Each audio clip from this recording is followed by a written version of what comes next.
Assalamualaikum warahmatullahi wabarakatuh. Perkenalkan, nama saya Denny Hermansyah dari Teknik Informatika Perkenas.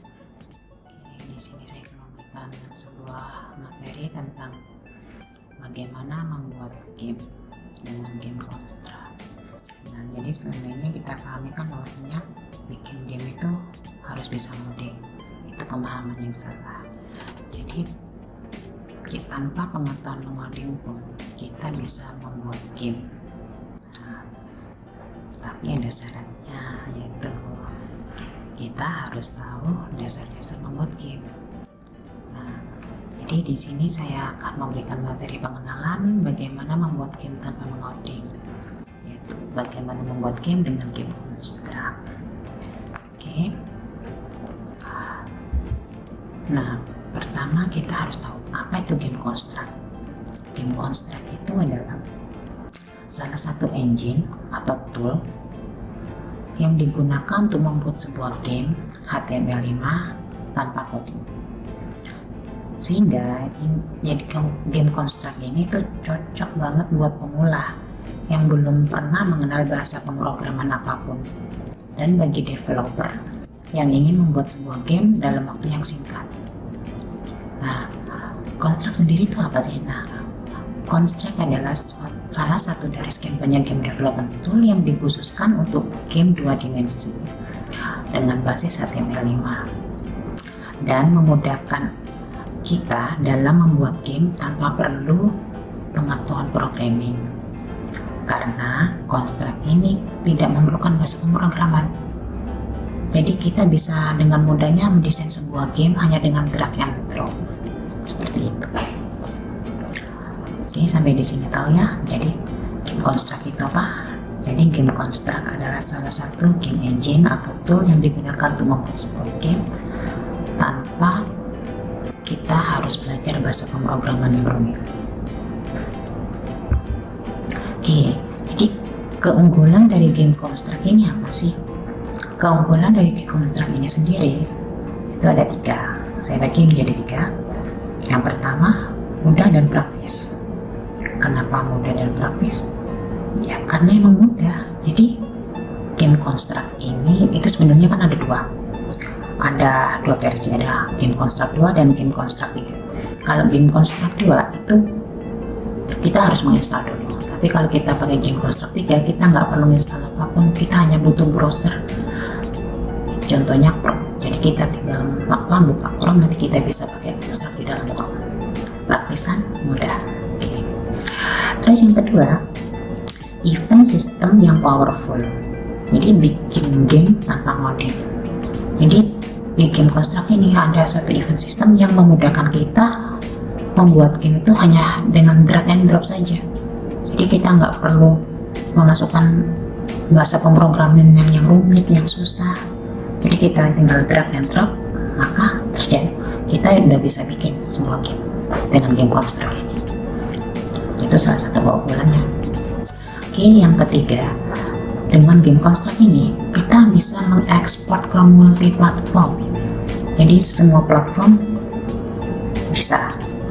Jadi misal kita mau bikin game PC, mau bikin game mobile, mau itu di Android, mau itu di iOS, itu bisa. Jadi sekali kita bikin game pakai Construct, itu bisa diekspor ke berbagai macam platform. Mau jadi game Android, game iOS, atau game PC itu bisa. Nah, itu keunggulan game Construct. Oke, next. Jadi apa yang akan kita pelajari di sini?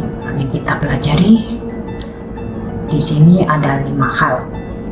Yang pertama, kita akan belajar mengenai antarmuka dari Construct 3. Kenapa saya pakai Construct 3 di sini? Karena kita nggak perlu repot-repot menginstal Construct dulu. Jadi kita langsung buka browser, misal Chrome, kita masuk ke halaman web Construct 3, nanti secara otomatis kita akan ditunjukkan antarmuka Construct 3 itu seperti apa. Gitu.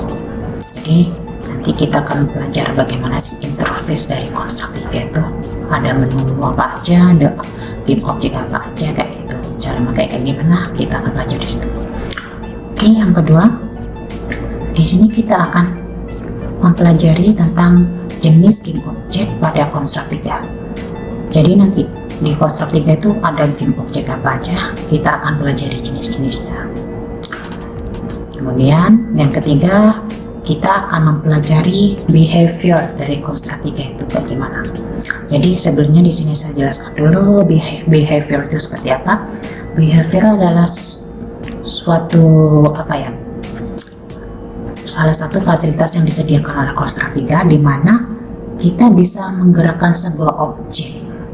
Jadi nanti kita paketkan, katakanlah kita memberikan objek itu behavior perform, kemudian kita memberikan objek behavior solid, maka secara otomatis nanti kita akan membuat suatu player di mana player itu akan mempunyai kemampuan untuk meloncat-loncat sendiri.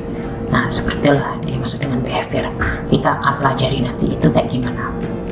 Yang keempat, variabel dan implementasi dari event game. Seperti yang saya katakan tadi, di sini ada event system, yaitu yang disebut event sheet, yang memudahkan kita membuat game tanpa mengoding. Jadi kita nanti akan mendrag and drop objek tersebut, kemudian kita berikan event sheet. Objek itu nanti akan bergerak ketika apa, dan akan melakukan suatu tindakan seperti apa, itu bergantung pada variabel dan implementasi dari event sheet itu sendiri. Nanti kita akan pelajari itu.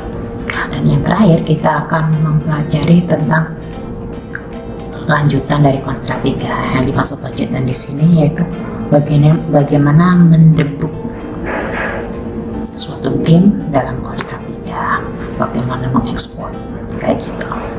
Nah, oke, jadi apa yang kita dapatkan dari materi ini? Harapannya ke depannya, yang pertama, kita mampu mengoperasikan konstruk 3. Mampu mengoperasikan konstruk 3 di sini maksudnya yaitu kita bisa bikin game sendiri. Mau bikin gamenya kayak gimana, itu kita sudah nggak canggung dengan tampilan antarmuka dari konstruk 3 itu sendiri. Jadi nanti kalau kita sudah mempelajari antarmukanya, udah mempelajari game objeknya, mempelajari behaviornya, mempelajari event sheet-nya, maka kita udah terbiasa dengan hal-hal itu, kita akan bisa bikin game yang semau kita. Nah, jadi kita mau bikin game apa aja bisa nanti. Tapi kembali lagi pada apa itu konstruk 3. Jadi ini yang tool khusus digunakan untuk membuat game 2 dimensi. Kalau untuk game 3 dimensi nanti ada sendiri toolnya. Nah, begitu. Oke, yang kedua apa yang kita dapatkan yaitu kita mampu memahami dasar penggunaan event sheet pada konstruk 3. Nah, event sheet ini pengganti dari codingan itu tersebut. Jadi nanti kita nggak perlu susah-susah mikir codingan, bahasa pemrograman ketika menggerakkan sebuah objek harus kayak gimana, nggak perlu repot-repot karena sudah ada event sheet yang mempermudah kita bagaimana memberikan event pada suatu objek. Kayak gitu. Dan yang terakhir, apa yang kita dapatkan? Kita mampu melakukan export HTML project. Jadi ini basicnya kan game HTML5, cuma nanti bisa diekspor menjadi game PC, game mobile Android, game iOS kayak gitu. Kita mampu mengekspor. Jadi satu kali bikin game bisa dijadikan berbagai macam platform. Itu yang keuntungannya juga. Oke, terima kasih. Sekian untuk pertemuan kali ini. Mungkin saya hanya memberikan sedikit gambaran nanti apa yang perlu kita pelajari, bagaimana membuat game tanpa harus mengoding, apa itu tool game construct. Nah, jadi tadi hanya sekedar pengenalan saja, pengenalan bagaimana membuat game tanpa harus mengoding. Nah, oke, untuk pertemuan selanjutnya kita akan bahas lebih lanjut. Terima kasih. Mohon maaf apabila ada salah kata maupun hal-hal yang kurang berkenan. Mungkin cukup untuk pertemuan kali ini. Terima kasih. Wassalamualaikum warahmatullahi wabarakatuh.